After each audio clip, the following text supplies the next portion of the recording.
अपनी माटी अपनी थाती मेरे इस YouTube चैनल में आपका स्वागत है। मैं अंजनी निगम आपको बताऊंगा अपने देश के महापुरुषों, देश की परंपराओं और वैभव की वह कहानियां जिन्हें सुनकर आप गर्व का अनुभव करेंगे।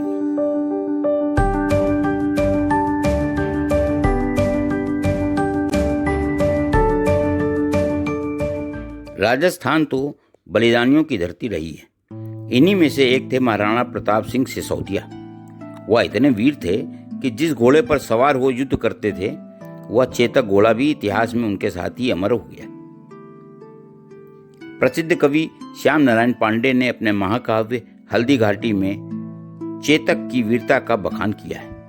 उन्होंने लिखा, रणबीर चौकड़ी भर भर कर चेतक बन गया निराला था, राणा प्रताप के घोड़े से पड़ गया हवा का पाला था, जो तनिक हवा में बाघ हिली लेकर सवार उड़ जाता था, राणा की पुतली फिरी नहीं तब तक चेतक मुड़ जाता था, गिरता न कभी चेतक तन पर, राणा प्रताप का कोड़ा था, वह दौड़ रहा अरिमस्तक पर, वह आसमान का घोड़ा था। महाराणा प्रताप मेवाड़ के 13वें राजपूत राजा थे। उनका जन्म मेवाड़ के शाही राजपूत परिवार में 9 मई 1540 को महाराणा उदय सिंह और महारानी जयवंती की संतान के रूप में हुआ था।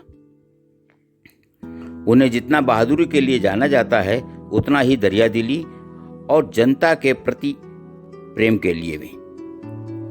हल्दी घाटी में मुगल शासक अकबर के खिलाफ लड़ा गया उनका युद्ध वीरता के लिए इतिहास में प्रसिद्ध है। इस युद्ध में वे अपनी छोटी सी सेना के साथ थे, किंतु मुगलों की विशाल सेना को नाको चने चबवा दिया। यह युद्ध 18 जून 1576 को हुआ था।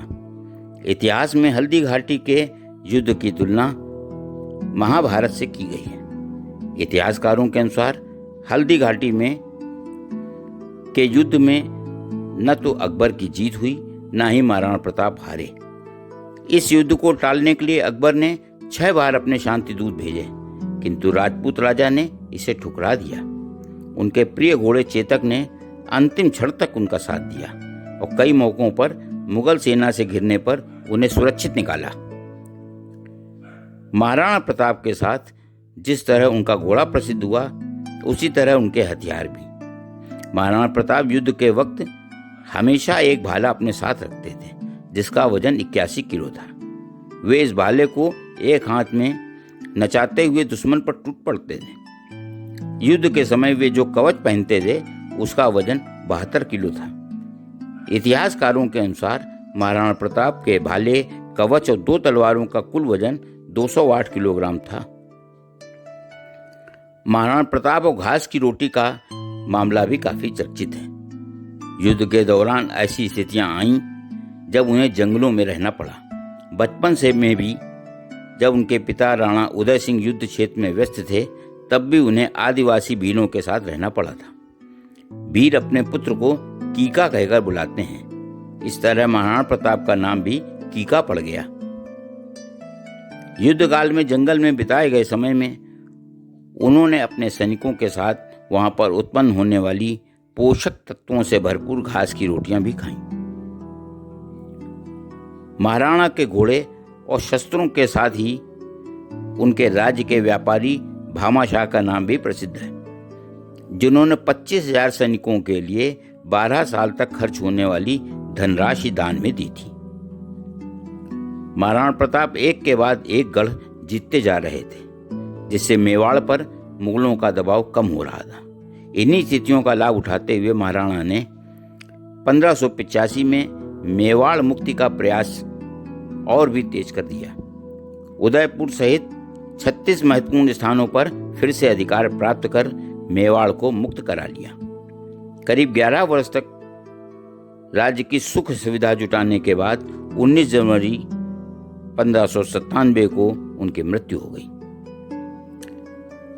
अपनी मातृभूमि की स्वाधीनता के लिए अपना पूरा जीवन बलिदान करने वाले महाराणा प्रताप कहा करते थे, समय इतना ताकतवर होता है कि एक राजा को भी घास की रोटी खिला सकता है। वे लोगों को सीख देते हुए कहते थे मनुष्य का गौरव व आत्मसम्मान उसकी सबसे बड़ी कमाई होती है।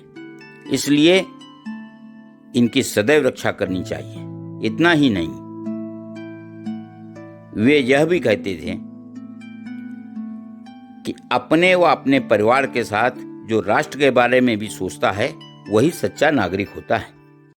आज की कहानी में बस इतना ही। हम जल्द हाजिर होंगे एक नई गौरवशाली गाथा के साथ। जुड़े रहिए हमारे चैनल अपनी माटी अपनी छाती के साथ। और हाँ, यदि आपने हमारे चैनल को अभी तक सब्सक्राइब नहीं किया है तो जरूर कर दें, ताकि आपको मिलती रहे नित नई जानकारी। नमस्कार।